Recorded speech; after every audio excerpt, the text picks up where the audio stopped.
In a crowded Texas diner, an exhausted black waitress, worn down from working a double shift, still rushed over with a warm smile to greet an elderly man standing awkwardly by the door while the other servers avoided him. But that small act of kindness cost her everything. The manager screamed at her, humiliated her, and fired her on the spot. Heartbroken and defeated, she thought her life was over. Until the man came back, not as a customer, but as the secret owner of the diner. And what he did next changed her life, and everyone else's forever. Before we dive deeper into this story, let us know where you're watching from, and don't forget to subscribe for more heartwarming stories every day.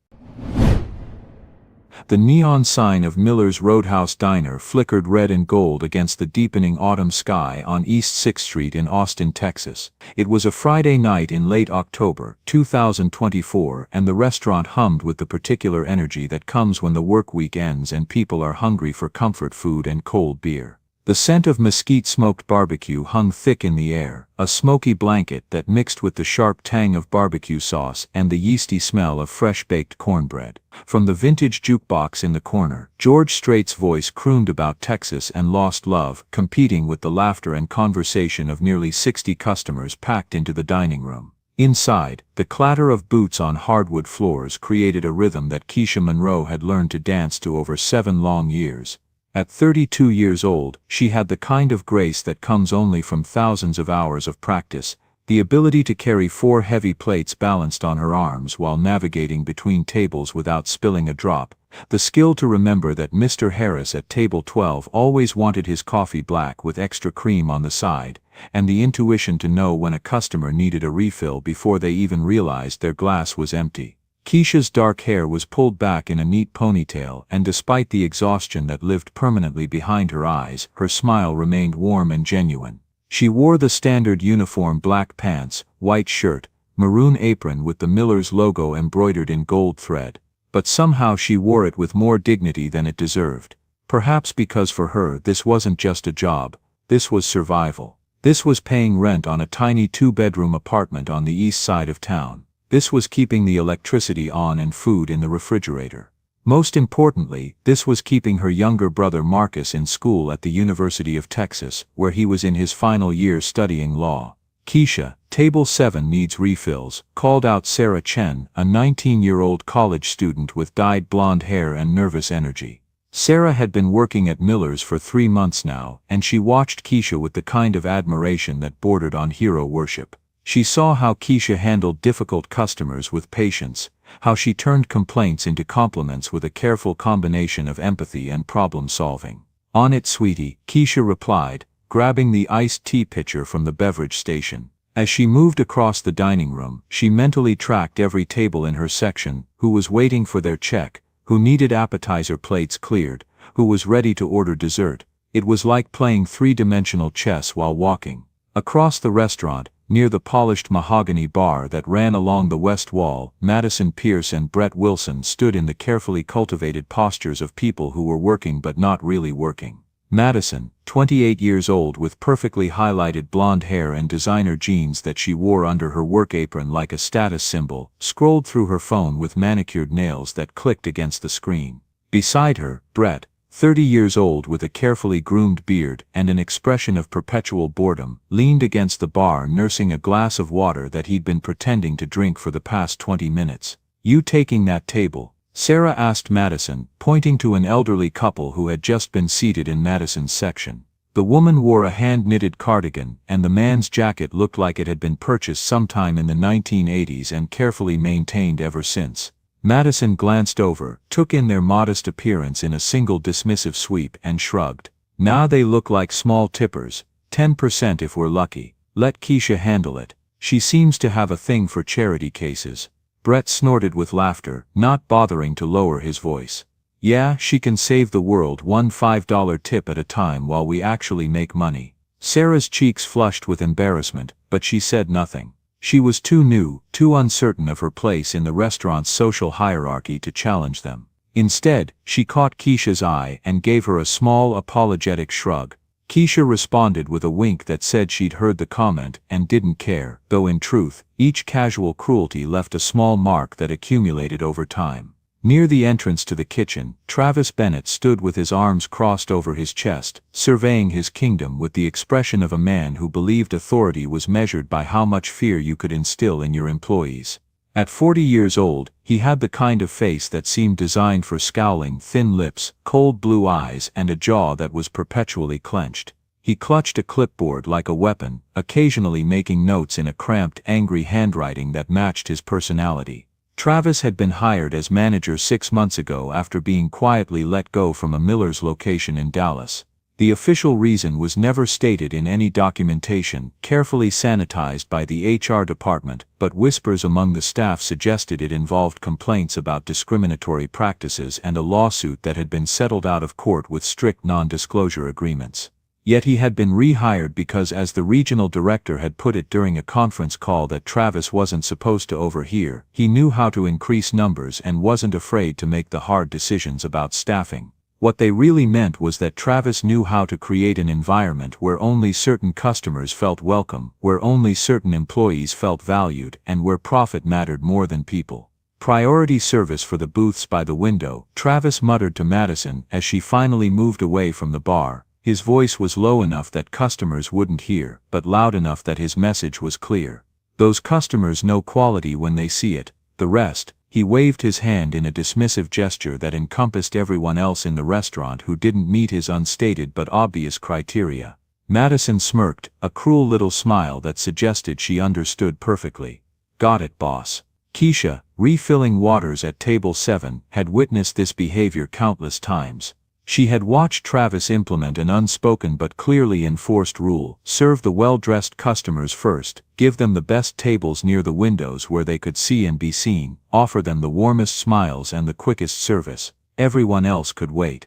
The construction workers still dusty from their job sites, the families wearing Walmart clothes instead of boutique brands, the elderly couples on fixed incomes, they were afterthoughts, obstacles to be processed as quickly as possible to free up tables for more valuable customers. Keisha hated it. Every day she hated it a little more, but speaking up meant risking everything. She had bills to pay, a brother depending on her, and no college degree to fall back on if she lost this job. Her father had taught her to stand up for what was right, to treat every person with dignity regardless of what they had in their wallet or wore on their back. But her father had also died 2 years ago, worn down by a lifetime of working twice as hard for half the recognition, and Keisha had learned that principles didn't pay rent. At precisely 8:47 p.m., Keisha would remember the time because she had glanced at the vintage Coca-Cola clock above the bar at that exact moment. The front door opened, and a man stepped inside. He was white, perhaps in his late 50s, with silver-gray hair that was neatly combed but could have used a trim. His face was weathered in the way that comes from years of outdoor work, with lines around his eyes that suggested he'd spent a lot of time squinting into the sun. He wore faded jeans that had been washed so many times the denim was soft and pale, almost white at the knees. His flannel shirt was clean but frayed at the cuffs, and there was a small carefully stitched patch on one elbow where someone, probably him, had mended a tear rather than buying a new shirt. His boots were old but clean, the kind of work boots that had walked many miles and still had a few more in them. He stood in the doorway for a moment, his hands in his pockets, looking around the restaurant with eyes that seemed to take in everything. The customers, the staff, the subtle dynamics of who was serving whom and who was being ignored. No one moved to greet him. The hostess station, which should have been manned by Sarah or another staff member, sat empty because Travis didn't believe in wasting labor on greeting customers who could seat themselves. Madison glanced up from her phone, saw the man, registered his worn clothing and modest appearance, and immediately looked away. Her body language shouted disinterest. Brett, carrying a tray of drinks to one of his tables, walked directly past the man without so much as a nod of acknowledgement. Even Sarah, who was generally kind and attentive, was too busy carrying plates from the kitchen to notice him standing there. The man stood there for 3 full minutes. Keisha knew because she watched him while she delivered checks to 2 of her tables. 3 minutes doesn't sound like a long time, but try standing in a doorway with people walking past you, through you, around you as if you're invisible. Try holding on to your dignity while every passing second confirms that you don't matter, that you're not worth noticing, that your very presence is an inconvenience.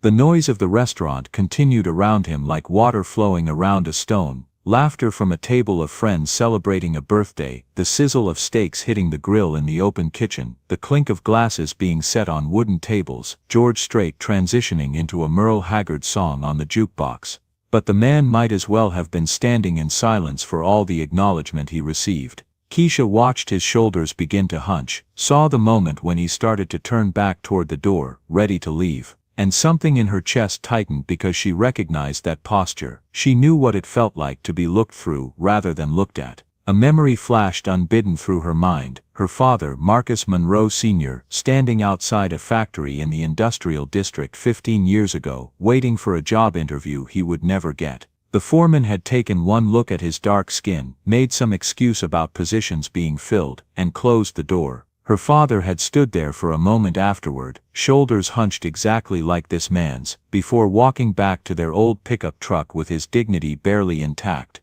He had never talked about that day, but Keisha had been 12 years old and waiting in the truck, and she had seen everything. Standing now in Miller's Roadhouse, holding a tray of empty glasses, Keisha felt that old anger resurface, but it wasn't just anger, it was something deeper, a bone-deep understanding of what it meant to be invisible, to be judged by your appearance, to be found wanting before anyone even knew your name. She set down her tray with more force than necessary, causing a few glasses to clink together. From across the room, Travis looked up sharply, his eyes narrowing. But Keisha didn't care. She smoothed her apron, squared her shoulders, and walked toward the entrance. Behind her she could feel the weight of Travis's stare boring into her back like a physical pressure. She could sense Madison and Brett exchanging glances, already preparing the whispered comments they would share. But she didn't stop. She didn't slow down. She walked straight to the man standing in the doorway, and she gave him her warmest, most genuine smile. "Good evening, sir," she said, her voice cutting through the ambient noise of the restaurant like a bell. "Welcome to Miller's. I'm Keisha, and I'll be taking care of you tonight. Let me get you settled at a nice table." The man's head lifted slowly, his eyes, which had been dull with the resignation of someone accustomed to being overlooked, suddenly widened with surprise. Then something happened that Keisha would remember for the rest of her life. Those eyes, gray-blue like a winter sky, filled with such genuine warmth and relief that it was almost heartbreaking. "Finally," he said softly, his voice deep and textured like worn leather, "someone who sees me." Keisha led the man through the dining room, past tables full of customers who didn't look up, past Madison and Brett who deliberately turned away, toward a small two-top near the back of the restaurant. It wasn't the best seat in the house. That honor was reserved for the booths by the windows, but it was clean, quiet, and comfortable. A small votive candle flickered in a glass holder at the center of the table, casting a warm, intimate glow. "Here you go, sir," Keisha said, pulling out the chair for him before he could do it himself. "Can I start you off with something to drink? We've got fresh brewed iced tea, lemonade, sodas, coffee, or I can get you a beer list if you'd like." "Water would be fine, thank you," he replied, settling into the chair with a small sigh of relief. His hands, Keisha noticed as he folded them on the table, were rough and calloused, the hands of someone who understood manual labor. There was a thin white scar across his right thumb, and his nails were clean but clipped short in a practical, utilitarian way. "Coming right up," Keisha said, placing a menu in front of him.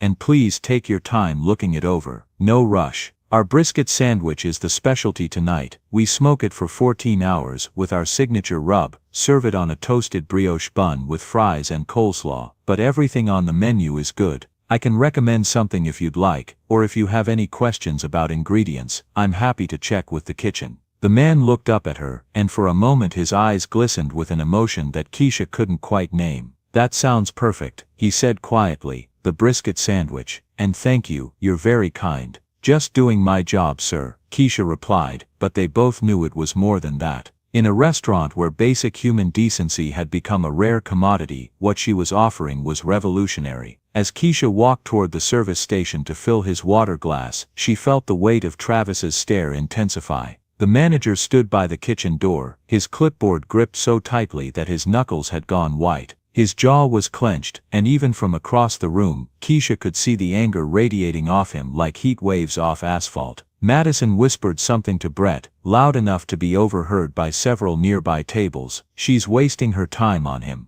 Look at how he's dressed. Lucky if she gets $5 out of that table." Brett laughed, not bothering to lower his voice. Maybe she thinks she's going to get a thank you card instead of a tip. Frame it, hang it on her wall. Sarah, who was wiping down the counter nearby, glanced at Keisha with concern, but Keisha just smiled and shook her head slightly. She'd heard worse. She'd survived worse. And besides, she wasn't doing this for them. She was doing it because it was right, because her father had raised her to believe that every person deserved to be treated with respect, and because she knew what it felt like to be invisible. Keisha filled a glass with ice water, added a fresh lemon wedge without being asked, and returned to the man's table. "Here you are, sir. I'll get your order into the kitchen right away. Should be about 15, maybe 20 minutes. Take your time," he said, accepting the water with another one of those grateful smiles that seemed entirely too large for such a simple gesture. "This is already the best service I've had in weeks." As Keisha input his order into the point-of-sale system, she allowed herself a moment of reflection. What was it about kindness that had become so radical? When had basic human decency become an act of rebellion? She remembered her father's words, repeated so often they were practically a family motto: character shows in how you treat people who can do nothing for you.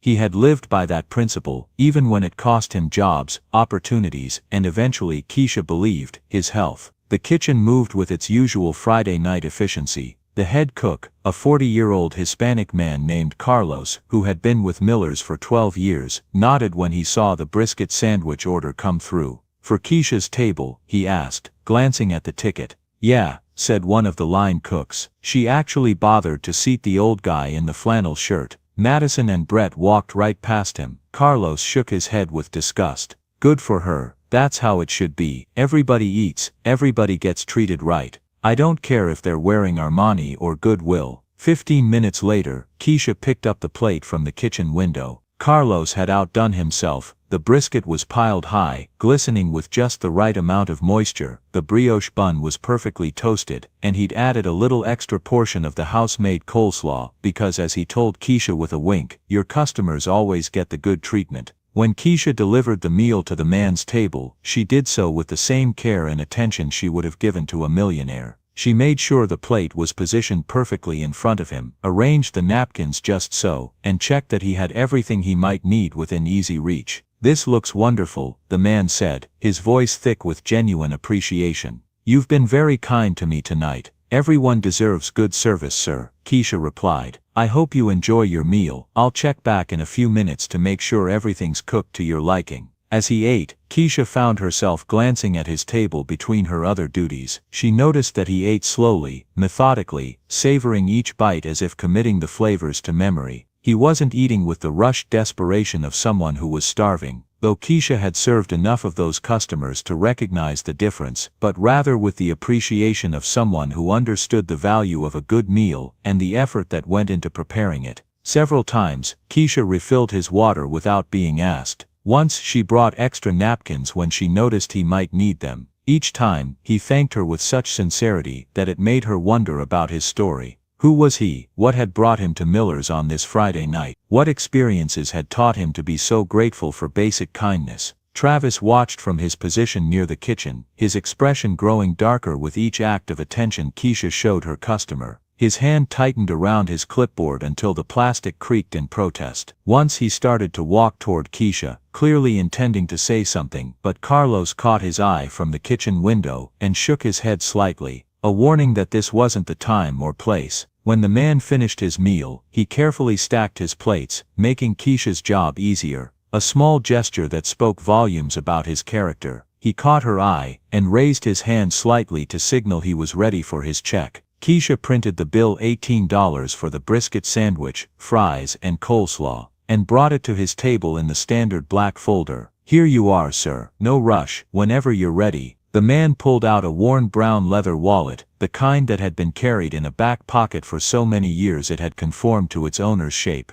He extracted a $20 bill and placed it in the folder. Then before Keisha could pick it up, he added another 20 on top of it. Keisha's eyes widened. "Sir, there must be a mistake. Your bill is only 18." The man looked up at her, and his eyes, those gray-blue eyes that had been so lifeless when he entered ours, were now bright with unshed tears. "No mistake, miss. The extra is for you. Thank you for treating me like a person. You have absolutely no idea how rare that is, or how much it means." Keisha felt her throat tighten with emotion. In 7 years of waiting tables, she had received big tips before, usually from customers who'd had too much to drink or were showing off for a date. But she had never received a tip that came with this level of genuine gratitude, this sense of a gift given not because it was expected, but because it was deserved. "Sir, that's very generous, but I was just doing my job," she managed to say. "No," he said, standing up slowly. He was taller than she'd realized when he was sitting down, with broad shoulders that suggested he'd once been even more powerfully built. "You did more than your job. You showed kindness when no one else would. You saw me when I was invisible. That's worth more than any tip I could give you, but I want you to have it anyway." He extended his hand, and Keisha shook it. His grip was firm, warm, and somehow reassuring, like her father's handshake had been before he got sick. "Thank you for treating me like a person," he repeated, his voice soft but intense. "Please don't ever stop being who you are, no matter what anyone else says or does. The world needs more people like you." "Everyone deserves that, sir," Keisha replied, her voice steady despite the emotion building in her chest like a tide. "Respect isn't something you should have to earn. It should be freely given." The man nodded slowly, held her gaze for a long moment as if memorizing her face, and then walked toward the door. As he reached the exit, he paused and looked back one final time. Keisha was already moving to clear his table and tend to her other customers, unaware of his final glance, unaware that this single moment of kindness had set in motion events that would change her life forever. The door closed behind him with the soft chime of the bell that hung above it. Sarah appeared at Keisha's elbow almost immediately, her young face bright with admiration. "That was really nice, what you did." "It wasn't anything special, Sarah," Keisha replied, stacking the plates and wiping down the table. "Just basic decency. The way things should be." "Maybe," Sarah said thoughtfully, glancing across the room to where Madison and Brett were laughing about something on one of their phones. "But not everyone here believes in that. Not everyone thinks all customers are equal." Before Keisha could respond, Travis's voice cut through the ambient noise of the restaurant like a knife. "Keisha, my office, now." The warmth that Keisha had felt just moments ago vanished instantly, replaced by a cold knot of dread in her stomach. She exchanged a quick glance with Sarah, whose face had gone pale with worry, then set down her tray and walked toward Travis's office, each step feeling heavier than the last, like wading through deep water. Madison and Brett exchanged knowing looks and satisfied smirks. They had seen this coming. They knew what happened to people who broke Travis's unspoken rules, who challenged his carefully constructed hierarchy of who mattered and who didn't. Across the restaurant, Carlos watched through the kitchen window, his jaw tight with anger. He had seen this pattern before, and he knew how it ended, but he also knew that intervening would only make things worse for Keisha, so he turned back to his grill and tried to focus on the stakes that needed his attention. The door to Travis's office stood open like a mouth waiting to swallow her. Keisha paused for just a moment at the threshold, took a deep breath, and stepped inside. Travis's office was a small windowless room that smelled of stale cigarette smoke despite the restaurant's strict no-smoking policy. The yellow overhead fluorescent light flickered occasionally, casting harsh, unflattering shadows across the cramped space. His desk was a cluttered mess of papers, empty coffee cups stained brown at the bottom, and a scheduling board covered in red marks and crossed-out names. On the wall behind him hung a framed motivational poster that read "Success is a choice," words that rang hollow given the environment he'd created. Travis sat down heavily in his chair, which creaked under his weight, and leaned back with his arms crossed over his chest. He didn't invite Keisha to sit, forcing her to stand before his desk like a student called to the principal's office. This was a power move, one he'd clearly used many times before. The posture, the silence, the way he made her wait while he stared at her with cold, calculating eyes, it was all designed to make her feel small, uncertain, off balance. For a long moment, perhaps 30 seconds, perhaps a minute, time seemed to stretch uncomfortably. He said nothing, he just studied her with those cold blue eyes, occasionally tapping his fingers on the desk in an irritating, irregular rhythm that prevented her from relaxing.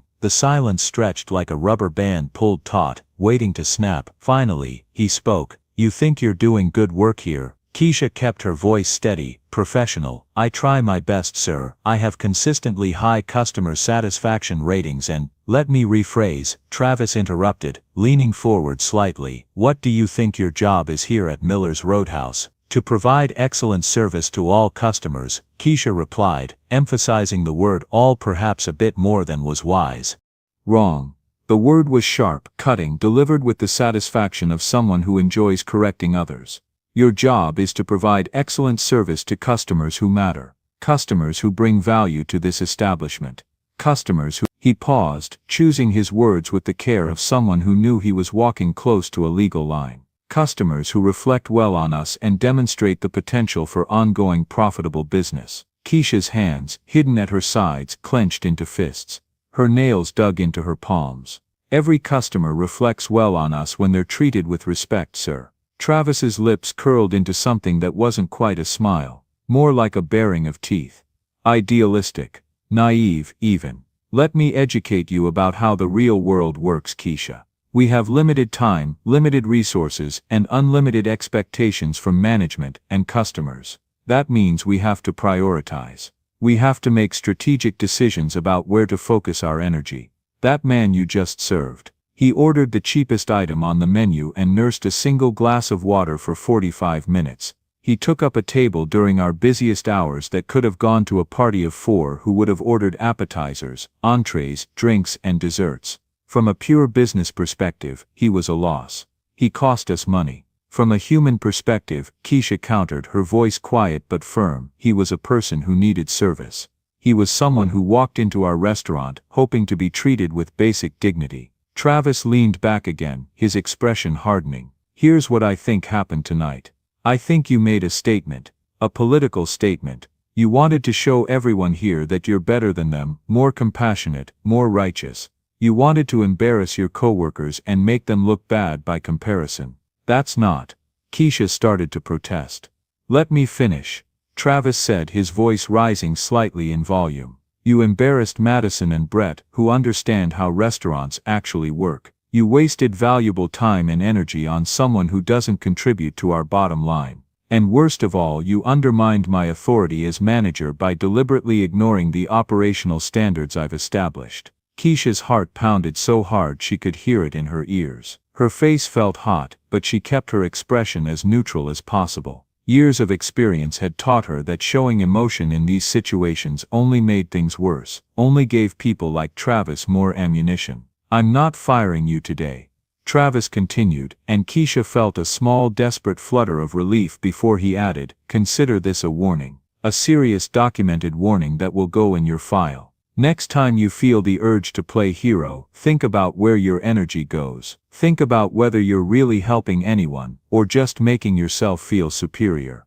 And most importantly, think about whether you want to keep this job." The threat hung in the air between them like smoke. "Because I can find servers who understand priorities," Travis added. "Servers who get that we're running a business, not a charity. Servers who know their place. Do we understand each other? Just say yes," a voice in Keisha's head urged her. "Just say yes and get out of here. You need this job. Marcus needs you to have this job." But another voice, her father's voice, whispered back, "If you let them make you stop caring, they've won. They've taken the best part of who you are." "Yes, sir," Keisha finally said, the words tasting like ash in her mouth. "Good," Travis said with satisfaction. "You can go back to work now." As Keisha turned to leave, Travis added one more thing, his voice casual but the message deadly serious. "By the way, I'm reviewing our staffing needs. Budget cuts are coming down from corporate. I'd suggest you make yourself indispensable. Focus on the customers who actually matter." Keisha walked out of the office, her spine straight and her head held high, even though inside she felt like crumbling.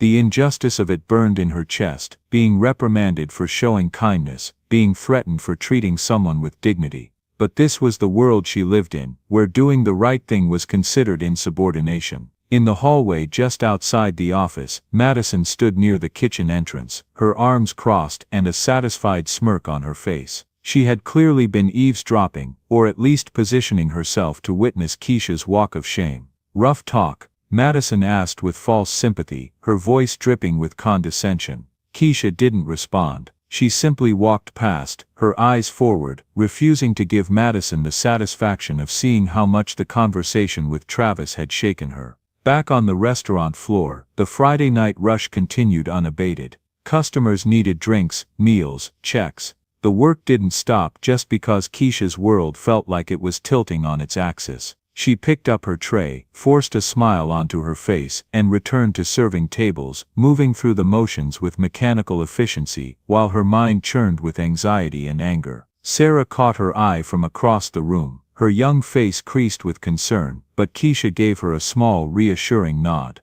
There was nothing Sarah could do, and no point in dragging the girl into whatever was coming. On the wall near Travis's office hung a framed display of Employee of the Month photos. Madison's perfectly styled blonde image had occupied the spot for 3 consecutive months, her 1,000-watt smile beaming down at everyone.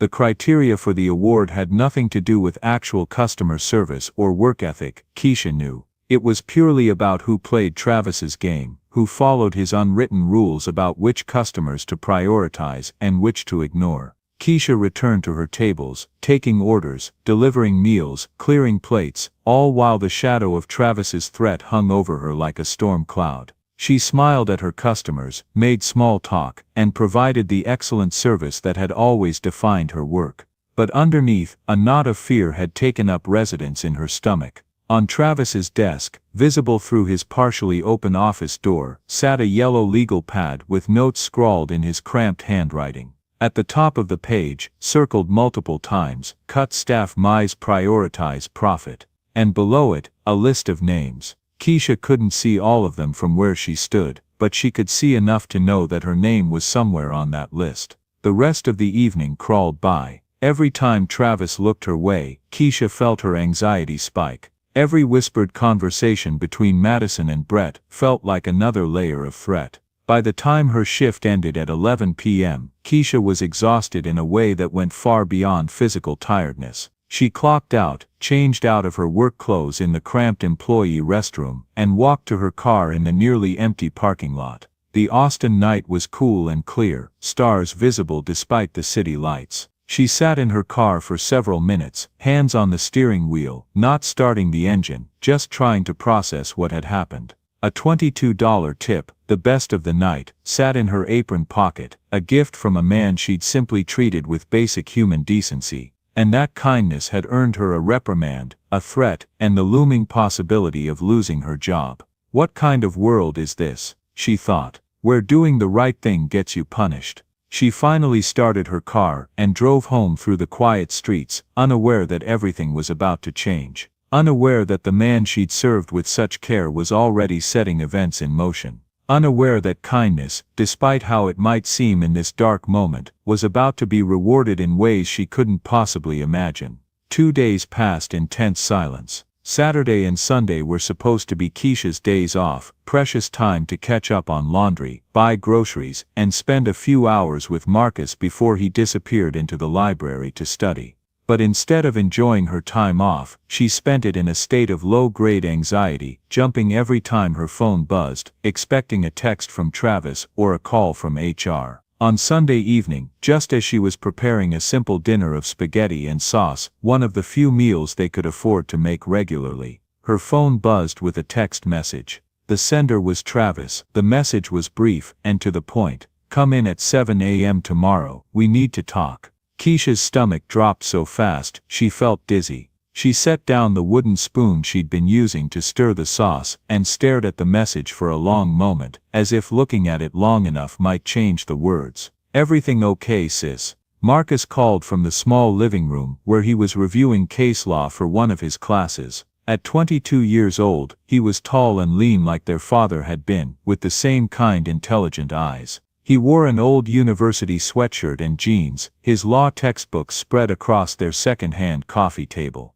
"Yeah, everything's fine," Keisha lied, forcing her voice to sound normal. "Just work stuff. They need me to come in early tomorrow. On a Monday morning. That's weird. Last-minute scheduling change," Keisha said, the lie coming easier this time because she'd had practice lying to him over the past 2 days. She hadn't told him about the confrontation with Travis, hadn't mentioned the threat. Why worry him when he had exams coming up and so much riding on his grades? That night, Keisha barely slept. She lay in her small bedroom, staring at the ceiling, watching the patterns of light from passing cars slide across the plaster. The apartment was quiet, except for the occasional creak of the building settling and the distant sound of traffic on the highway. Her mind ran through scenarios. Maybe Travis was going to give her another warning. Maybe this was about schedule changes. Maybe she was reading too much into a simple text message. But deep down, in the place where truth lives even when we try to ignore it, she knew. She knew what that text meant. She knew what "we need to talk at 7 a.m. on a Monday morning" meant. She knew, but she couldn't quite bring herself to accept it. She finally fell into a restless sleep around 3 a.m. and woke an hour later to her alarm, feeling like she'd been hit by a truck. She showered, standing under the hot water until it started to run cold, as if she could wash away the dread that had settled into her bones. She dressed carefully in nice jeans and a clean blouse, not her work uniform, which felt like a bad omen in itself, and left the apartment while Marcus was still asleep. The drive to Miller's felt both too long and too short. The streets of Austin were nearly empty at this early hour, the city still sleeping off its Sunday night. A few joggers were out, and some early shift workers headed to restaurants and coffee shops, but mostly the roads were quiet. Keisha drove on autopilot, her hands steady on the wheel even though inside she was shaking. She arrived at 6:55 a.m. and sat in her car for 5 minutes, watching the clock tick towards 7. At 6:59, she got out, locked her car, and walked to the employee entrance at the back of the building. The door was unlocked. Travis's car was the only other vehicle in the lot. The restaurant was dark except for the office area. Keisha made her way through the silent dining room, past tables with chairs still turned upside down on their surfaces, past the bar where she'd worked so many shifts, past memories that now felt tainted. Travis's office door stood open. He was already seated at his desk, and in the center of his otherwise cluttered workspace sat a single white envelope, placed with deliberate precision. The envelope was thick, not a pay stub, something more substantial. Keisha didn't need to be told what it was. The white envelope was a symbol she'd seen before, heard about in whispered conversations among restaurant workers. It was a firing envelope, final paycheck, termination paperwork, the physical embodiment of unemployment. "Close the door," Travis said without looking up from his computer screen, where he appeared to be reviewing a spreadsheet. Keisha closed the door, the soft click seeming unnaturally loud in the silent building. She stood there, her hands clasped in front of her, willing herself to be strong. Travis finally looked at her, his expression blank, empty of any emotion. No anger, no regret, nothing. Just a flat, administrative emptiness that was somehow worse than hostility. "We're restructuring," he said, his voice as flat as his expression. "Corporate has mandated workforce reductions across all locations. Your position has been eliminated effective immediately." The words hit like a physical blow. Keisha's ears rang, and the small room seemed to tilt slightly, as if the floor had become uneven. "Why?" she managed to ask, her voice sounding distant and strange to her own ears. "I have the best customer satisfaction scores in this location. I work every shift I'm scheduled. I've never been late, never called in sick. This isn't about performance," Travis interrupted, his voice still flat and emotionless, as if he were reading from a script. Which Keisha realized, he probably was. "It's about organizational needs and cultural fit." Cultural fit. Those two words hung in the air like poison gas. Keisha understood immediately what they really meant. Cultural fit. Not the right type. Doesn't match our image. Too different. In two carefully chosen words that no lawyer could definitively call discriminatory, Travis had communicated everything that was wrong with his management and with the environment he'd created. "You're firing me because I helped that man on Friday," Keisha said quietly. "It wasn't a question. I'm terminating your employment because we're eliminating positions," Travis repeated, as if saying it again made it more true. "The decision has been made by corporate management. Your final paycheck is in the envelope, along with documentation of termination and information about Cobra health insurance continuation." You can leave through the back door if you prefer to avoid any awkwardness. Keisha's hands shook as she picked up the envelope. It felt heavy, weighted with more than just paper. 7 years of her life, thousands of shifts, countless customers, all reduced to a white envelope and a 2-minute conversation.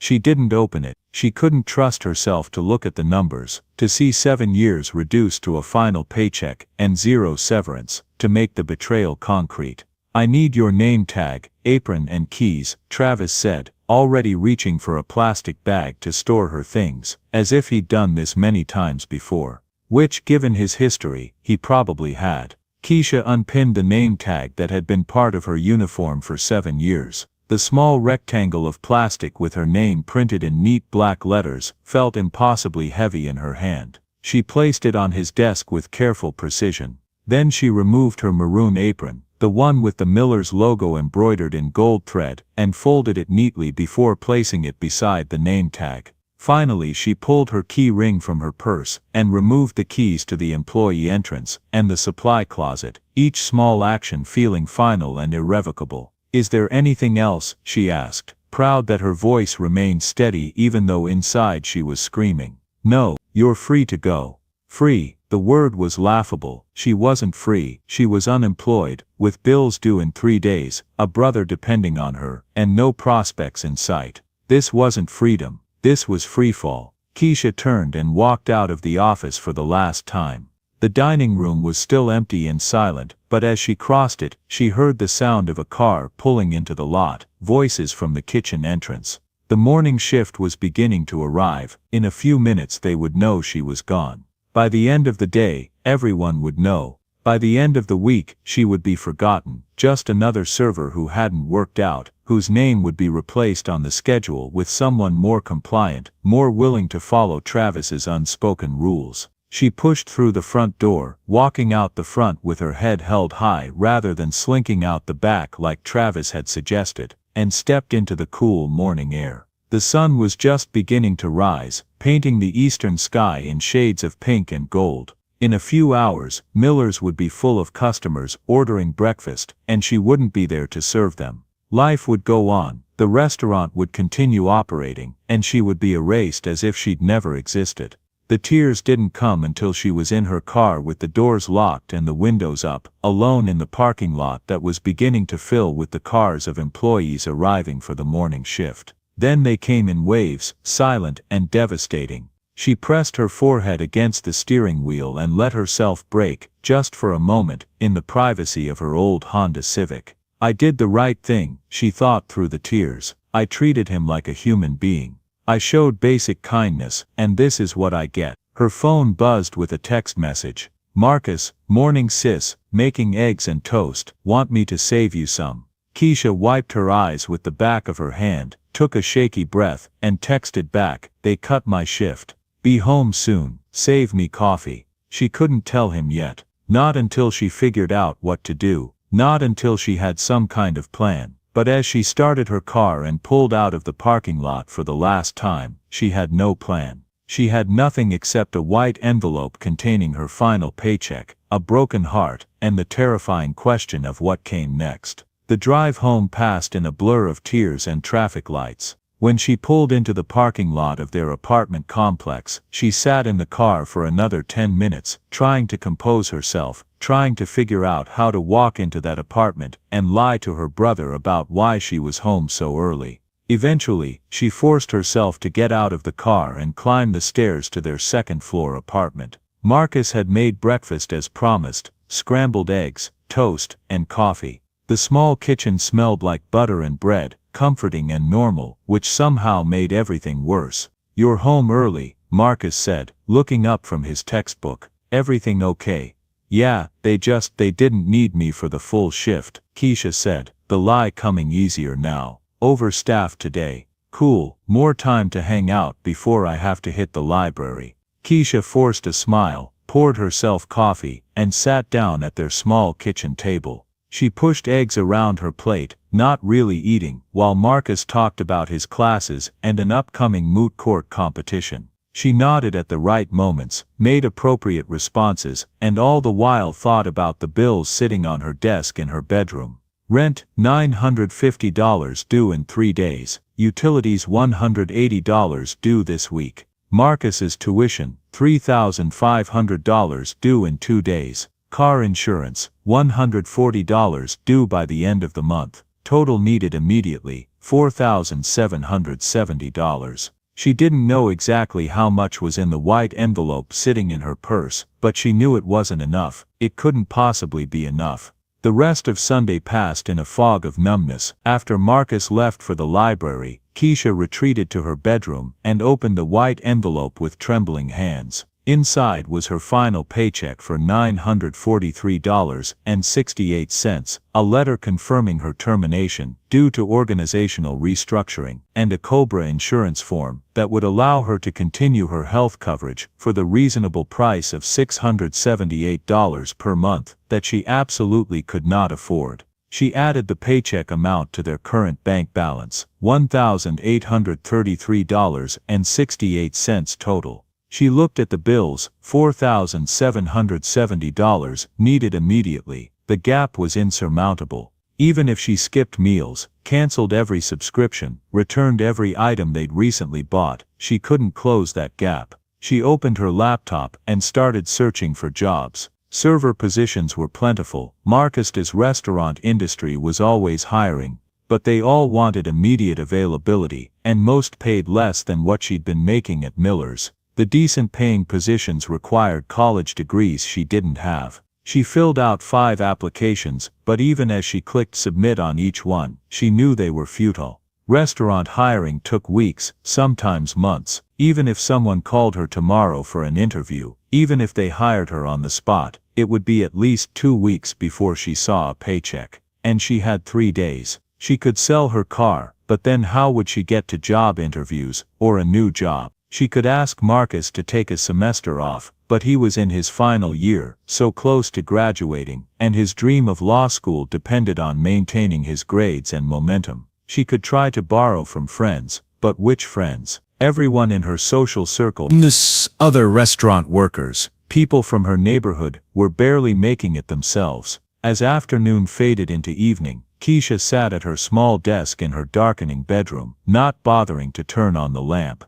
The laptop screen provided the only light, casting a blue-white glow on her face as she scrolled through job listings that all blurred together. Experienced server needed, must be able to work flexible schedule. Wait staff wanted, starting wage $10 per hour plus tips. Restaurant looking for friendly, reliable team members. Friendly and reliable, she thought bitterly. I was friendly and reliable for 7 years, and look where it got me. Marcus knocked on her door around 7 p.m. Sis, you want dinner? I was going to order pizza. Not hungry, Keisha called back, her voice sounding hollow even to her own ears. You go ahead. You sure? You hardly ate breakfast. I'm sure, baby brother, just tired. Long day. A pause. Okay, let me know if you need anything. His footsteps retreated down the hallway, and Keisha exhaled slowly. She was lying to everyone now, including herself. The truth was too terrifying to speak aloud. They were going to lose everything, and it was all because she had chosen to be kind. Maybe kindness is a luxury only rich people can afford, she thought, the bitterness creeping in deeper. Maybe Dad was wrong. Maybe the world doesn't reward good people. Maybe it just punishes them for being naive. Night fell completely. Keisha remained at her desk, the job search forgotten, just staring at the darkening window and watching her reflection appear in the glass as the room grew darker around her. She looked like a ghost, she thought. A ghost of who she used to be, before she learned that doing the right thing could cost you everything. Her phone showed 9:47 p.m. In the apartment next door, she could hear the muffled sound of a television playing some comedy show, laughter track echoing through the thin walls. Normal people living normal lives, unaware that just a few feet away, someone's entire existence was crumbling. The tears had dried hours ago, somewhere between job application number 12 and the realization that none of it mattered. Now there was only emptiness, a void where hope and determination used to live. Keisha thought about her father, about how hard he had worked only to die exhausted and defeated. She thought about all the times she'd watched him come home from jobs where he'd been treated as less than human, where his intelligence and skills had been ignored because of his skin color. He had maintained his dignity, had taught her to always do the right thing, had believed that goodness mattered. But where had it gotten him? And where had it gotten her? The phone rang, the sudden sound jarring in the darkness and silence of her room. An unknown number. Probably a creditor, Keisha thought, or maybe a scammer calling at an inappropriate hour. She almost didn't answer, but some desperate half-dead part of her brain whispered, what if it's a job? What if it's something? What if it's anything at all? She picked up. Hello? Her voice came out rough, like she hadn't used it in hours. Miss Monroe. The voice was male, deep, and oddly familiar. This is Robert Sullivan, the man you served at Miller's Friday night. Keisha sat up straight, confusion cutting through her depression like a knife. Yes, Mr. Sullivan, I apologize for calling so late, but I have something very important to discuss with you. Would you be available to meet tomorrow morning, say 10 o'clock? What is this about? Keisha asked, her mind racing. Why would a customer be calling her? How did he even get her number? Your kindness, he said simply, his voice warm and sincere. And your future. There's a coffee shop downtown, Magnolia Cafe on South Congress. Do you know it?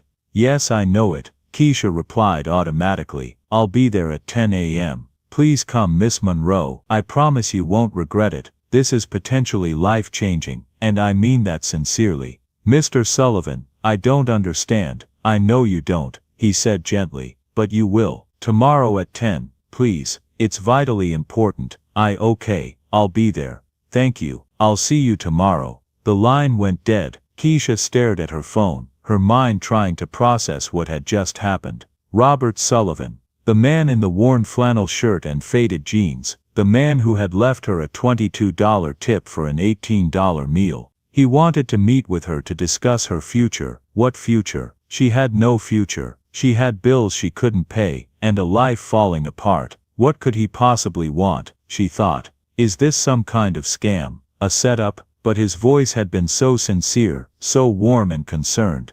The same voice that had thanked her for treating him like a person. And what did she have to lose? She had no job, no prospects, no other options. If this was a scam, it couldn't make things worse than they already were. And if it wasn't, if there was even the smallest chance that this call meant something good, she set an alarm for 8 a.m., something she hadn't done since she thought she still had a job to wake up for. Then she lay down on her bed fully clothed, staring at the ceiling, and for the first time in days, she allowed herself the smallest, most fragile flicker of hope. Maybe, she thought, just maybe, and on that tiny fragile maybe, she finally fell asleep. Magnolia Cafe sat on South Congress Avenue in the heart of Austin's eclectic South Side, surrounded by vintage clothing boutiques, taco trucks, and murals painted on brick walls. It was the kind of independently owned coffee shop that Austin locals loved to claim as proof that their city was still weird, still authentic despite the tech companies and rising rents that were changing everything.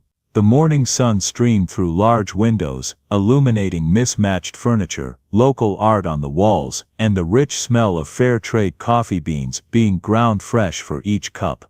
Keisha arrived at 9:55 a.m., 5 minutes early, despite having changed her outfit 3 times, and nearly convinced herself twice not to come at all. She had settled on dark jeans, a cream-colored blouse, and a light jacket, professional but not trying too hard, prepared for anything from a job interview, to a charitable donation request, to who knew what.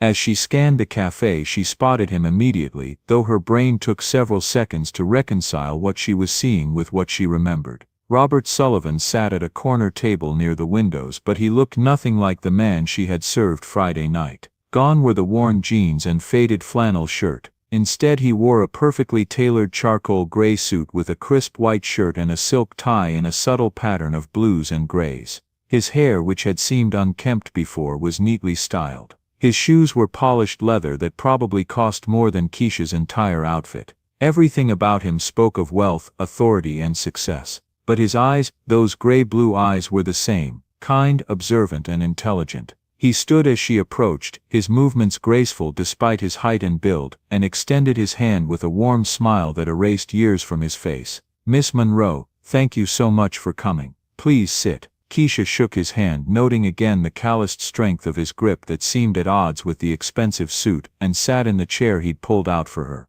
"Mr. Sullivan, I have to say you look very different than you did Friday night." He smiled, a genuine expression that reached his eyes. "That's rather the point of what I do, which I promise I'll explain. But first, can I get you something? Coffee? Tea? They make excellent breakfast tacos here if you're hungry." "Just coffee would be great. Black, please." Robert signaled the server, a young man with tattoo sleeves and a friendly demeanor, and ordered 2 black coffees and a plate of breakfast tacos to share. "I know you said just coffee, but trust me, you'll want something in your stomach for this conversation." As they waited for their order, an uncomfortable silence settled over the table. Keisha studied Robert with confused curiosity, while he seemed to be choosing his words carefully, as if what he was about to say required precision. The coffee arrived quickly, steam rising from heavy ceramic mugs. Keisha wrapped her hands around the warmth, grateful for something to hold on to. Robert took a sip, set down his mug and began. "Miss Monroe, may I call you Keisha?"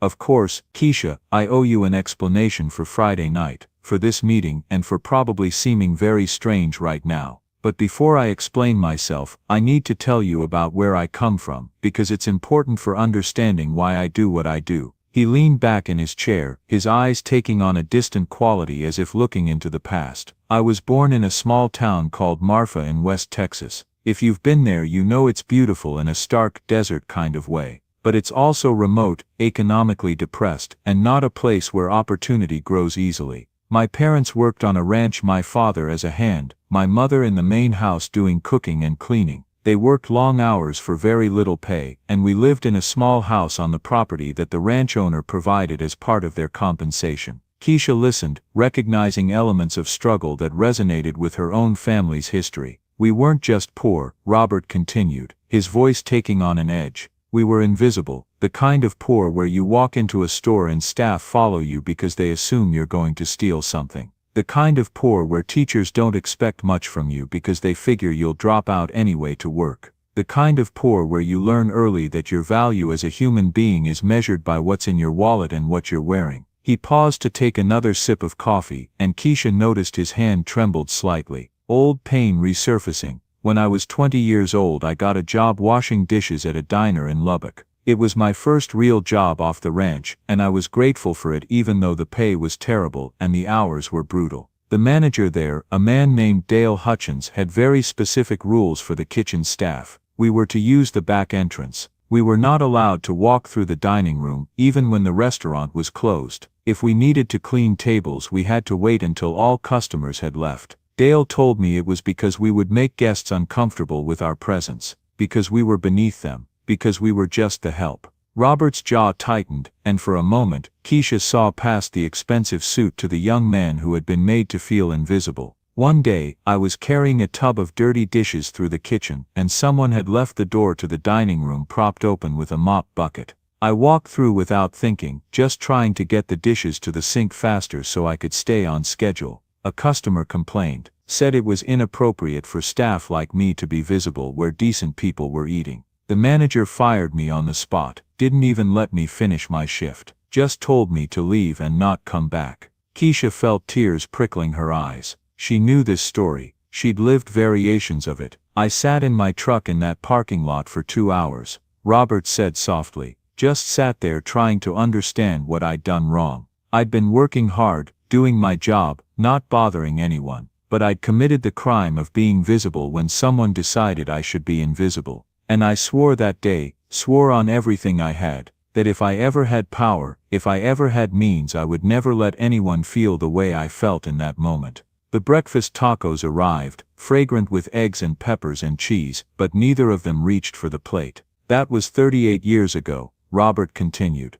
"I worked 3 jobs, saved every penny, taught myself about business and management by reading library books. Eventually, I scraped together enough to buy a failing diner in a small town outside of San Antonio. I worked that diner myself, cooking, serving, cleaning for 2 years before it became profitable. Then I bought another one. Then another. I built them slowly, carefully, always treating staff with respect and customers with dignity. He finally looked directly at Keisha, and his eyes were intense. Today, I own Miller's Roadhouse. All 12 locations across Texas. I built this company from that first failing diner, and it's now worth several $1,000,000. But I never forgot where I came from. I never forgot what it felt like to be invisible. Keisha's coffee cup froze halfway to her lips. You what? I own Miller's Roadhouse, Robert repeated. Every location, including the one on East 6th Street where you worked. Worked, Keisha repeated dumbly. Past tense. Robert's expression shifted to concern. What do you mean? I was fired yesterday morning. Travis called me in early and terminated me. Said it was due to restructuring, but we both know it was because I served you on Friday. Robert's face hardened, his jaw clenching in anger. I suspected something like this might happen. That's partly why I'm here. But let me explain the full situation first. He pulled out his phone and showed her several images, him at ribbon-cutting ceremonies for new Miller's locations, him in business magazines, him with staff at various restaurants, him shaking hands with local politicians. The evidence was overwhelming and irrefutable. I regularly go undercover, Robert explained, putting his phone away. At least once a month I dress down, act like a regular customer, and visit one of my locations to see how staff treats people. Not how they treat obviously wealthy customers or how they perform when they know the owner is watching, but how they treat someone they think doesn't matter. It's the only way to truly understand what kind of culture exists in my restaurants. Keisha felt dizzy, the cafe seeming to tilt around her. You were testing us. Not testing, Robert corrected gently. Observing. There's a difference. A test implies a right and wrong answer that I'm looking for. What I'm doing is seeing the truth of what happens when people think no one important is watching. And what I saw Friday night both broke my heart and gave me hope. He leaned forward, his expression earnest. I saw a manager who had created a culture where certain customers don't matter. Where staff have been trained, either explicitly or through his example, to evaluate people based on their appearance and treat them accordingly. I saw employees who have learned to ignore anyone who doesn't fit their definition of valuable. And then I saw you, his voice softened. I saw you notice me when everyone else looked away. I saw you recognize what it means to be invisible because you've experienced it yourself. I saw you cross that room with purpose and offer dignity to someone everyone else had decided wasn't worth their time. And I saw the courage it took, because I also saw your manager watching, and I saw the look on his face. Keisha's throat was tight with emotion. You knew he was going to punish me. I suspected, and I'm sorry I wasn't able to prevent it. But I want you to understand something crucial, Keisha. What you did Friday night wasn't special because of who I turned out to be. It was special because you did it when you thought I was nobody. You showed kindness to someone you believed couldn't help you, couldn't reward you, couldn't do anything for you. That's real character. That's real leadership. I'm not a leader, Keisha protested. I was just a waitress. You were never just anything, Robert said firmly. And that brings me to why I asked you here. He paused, taking a breath as if preparing for something important. I went back to the restaurant Saturday morning. I reviewed camera footage from multiple angles. I checked employee records, looked at customer complaints and compliments, analyzed scheduling and tip distribution. I spoke with kitchen staff who confirmed what I'd suspected, that Travis has created a systematically discriminatory environment where only certain people are valued. I also, he continued, learned that you've worked at Miller's for 7 years, that you have consistently the highest customer satisfaction ratings. That kitchen staff specifically request to have their dishes served by you because they trust you to represent their work well. That you've trained multiple new hires who all speak highly of you. That you've never filed a complaint, never caused drama, and have been a model employee. And then I learned that Travis fired you yesterday, allegedly due to restructuring. Robert's voice hardened. There is no restructuring. That's a lie. I own this company, and there are no corporate mandates for workforce reduction. Travis fired you because you embarrassed him by showing kindness to someone he deemed unworthy of service. He fired you because you challenged his unspoken rules about who matters. He fired you because you were a reminder that his way of doing business is cruel and wrong. Keisha found her voice. So what now? Are you offering me my job back? Because I'm not sure I can work for someone like Travis. Robert smiled. I'm offering you much more than that, and Travis no longer works for my company. I terminated him last night via email with a call to follow up with HR today. He's done. What? Keisha couldn't process the information fast enough. Keisha, Robert said, his voice intense and sincere, I don't want you to come back as a server. I want you to come back as the general manager of that location. The words didn't make sense. Keisha shook her head as if clearing water from her ears. What? General manager? You would oversee all operations, staffing, scheduling, training, customer service standards, inventory management. You would have full authority to hire and fire staff, to set the culture, to make that restaurant into what it should be. The salary is $65,000 per year, plus performance bonuses based on revenue and customer satisfaction scores. Full benefits including health insurance, dental, vision, 4 weeks paid vacation, and a retirement plan with company matching. Keisha felt like she couldn't breathe. $65,000 was more than double what she'd been making as a server. It was enough to pay every bill, cover Marcus's tuition, maybe even save some money. It was life-changing. It was impossible. Mr. Sullivan, I appreciate this, I really do, but I've never managed anyone. I don't have a college degree, I don't have experience with hiring or inventory or any of the administrative stuff. I would fail, would you? Robert asked calmly, or are you just afraid because you've been told your whole life that you're not qualified for anything better? That you're just a waitress, that people like you don't get opportunities like this? Keisha opened her mouth to protest, then closed it, because he was right. She'd internalized every doubt, every limitation that had been placed on her. Let me tell you what I saw Friday night, Robert said. I saw someone who noticed everything happening around her, who remembered that Mr. Harris takes his coffee black with extra cream without having to check, who coordinated between multiple tables while also monitoring what her colleagues were or weren't doing, who made quick decisions about priorities and timing. Those are management skills, Keisha. You've been managing that section for years. You just didn't have the title. He continued, his voice gaining momentum. I saw someone who has natural leadership, misters, who Sarah looks up to, who kitchen staff respects, who customers specifically request. I saw someone with integrity who does the right thing even when it's difficult, even when it's costly. That's character, and character cannot be taught in any college classroom. But, Keisha started, but nothing. Robert interrupted gently. The question isn't whether you're qualified, the question is whether you're willing to take a risk on yourself, to believe that you're worth more than what Travis and people like him have told you, to accept that maybe, just maybe, you deserve this opportunity. Keisha sat in silence, her mind racing. She thought about Marcus and his tuition, about the bills stacked on her desk, about 7 years of being undervalued and overlooked, about her father, who had never gotten a chance like this, who had died believing he'd failed because the world had never given him an opportunity to succeed.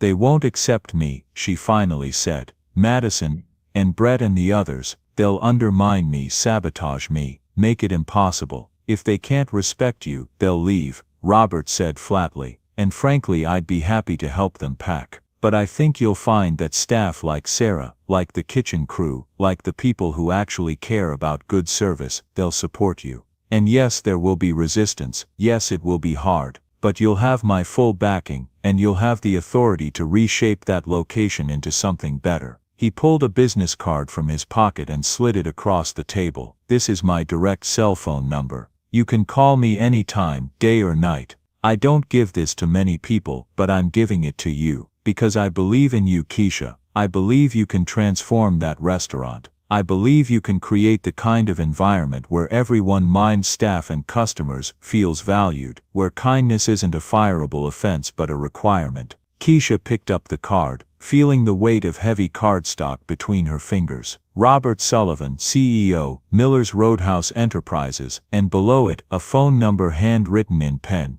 When would I start? She heard herself ask. Robert smiled broadly. Monday, tomorrow. Give you today to process everything, and then jump in. I'll have HR call you this afternoon with all the paperwork. You'll need to do some training modules, meet with the regional manager, that kind of thing. But essentially you walk in tomorrow morning as the general manager. What about Travis? What about him? He's fired, gone. As of last night, he no longer has access to any Miller's systems or locations. Security has been notified not to allow him on the premises. He's done. Keisha felt a rush of emotions: relief, vindication, fear, excitement, doubt. They all swirled together until she couldn't separate them. I don't know if I can do this. Then let me tell you what I know, Robert said, leaning forward with intensity. I know that you've been doing the real management work at that location for years while Travis took credit and a salary. I know that you have more integrity in your little finger than he has in his whole body. I know that customers love you, staff respects you, and you have the exact combination of skills and character that I need in a manager. So the question isn't whether you can do this. The question is, will you? Keisha looked at the business card, then at Robert's face, then out the window at South Congress Avenue, where people walked past living their lives, unaware that inside this coffee shop, someone's entire existence was shifting on its axis. She thought about her father standing outside that factory, being turned away. She thought about all the times she'd been told she wasn't enough, didn't have enough education, didn't have enough experience. She thought about Marcus and his dreams of law school. She thought about the bills on her desk and the white envelope that represented the end of one life. And she thought about the man in worn jeans and a flannel shirt, standing in the doorway of Miller's Roadhouse, waiting to be seen. I'll do it, she said, her voice gaining strength. I'll do it, but I'll do it my way. No more discrimination, no more treating people as invisible. Everyone who walks through that door gets respect, gets dignity, gets service, rich or poor, dressed up or dressed down, everyone matters. Robert extended his hand across the table. That's all I'm asking. Keisha shook his hand, and in that moment, she felt something shift inside her. Fear giving way to determination, doubt giving way to possibility, the weight of years of being undervalued lifting, replaced by the weight of responsibility and opportunity. There's one more thing, Robert said, as they stood to leave. When you walk into that restaurant tomorrow as manager, you're going to face resistance. People are going to question your authority, your qualifications, your right to be in that position. When that happens, and it will, I want you to remember something. He placed his hand on her shoulder, his expression serious. You are not there because I felt sorry for you. You are not there because I owe you something for being kind. You are there because you earned it through 7 years of excellent work, and because you have exactly what that restaurant needs. Don't ever let anyone make you feel otherwise. You belong in that office, in that position. You've always been a leader. Now you just have the title to match. Keisha felt tears threatening again, but this time they were different. Not tears of despair or defeat, but tears of hope and recognition. Someone finally saw her. Not just as a waitress, not just as a server, but as someone with value, with potential, with worth. Thank you, she whispered, for everything. Thank you, Robert replied, for reminding me why I do this, for being proof that good people still exist, still matter, still make a difference. Now go home, tell your brother the good news about his tuition, and get some rest. Tomorrow you're changing the world.